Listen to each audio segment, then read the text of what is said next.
In today's video, I'm going to teach you how to set up any controller on Steam. By the end, you'll have your gamepad recognized, configured, and customized for your favorite games. First, make sure you have Steam installed. If you don't, download it from the official website, run the installer, then open Steam and sign in with your account. Once you're in, you'll land on the main interface. Keep your controller nearby and, if possible, connect it now so Steam can see it while we set things up.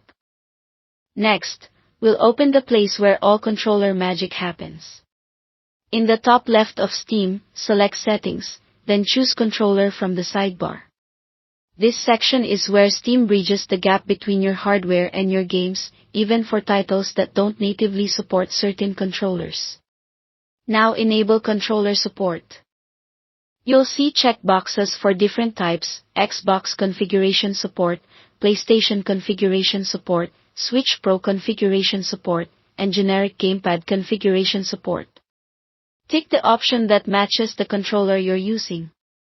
If you're unsure or using a lesser-known brand, generic gamepad can help. For PlayStation controllers, turning on PlayStation configuration support is especially useful in games that don't have native PlayStation button prompts. Steam's built-in mapper will translate your inputs so the game reads them correctly. With global support enabled, let's tune things on a per-game basis. Head to your library, right-click the game you want to play, and select Properties. Go to the Controller tab and set it to enable Steam input. This ensures Steam applies your configuration to that specific game. Then click the Layout icon to open the controller configurator. Here you can remap buttons, swap triggers, adjust stick behavior, and fine-tune things like sensitivity or gyro if your controller supports it.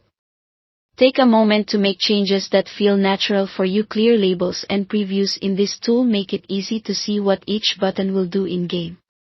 When you're done, it's a good idea to restart Steam so all settings refresh cleanly. Close Steam, reopen it, and your controller should be ready to go with your chosen configuration. That's it. Thanks for watching.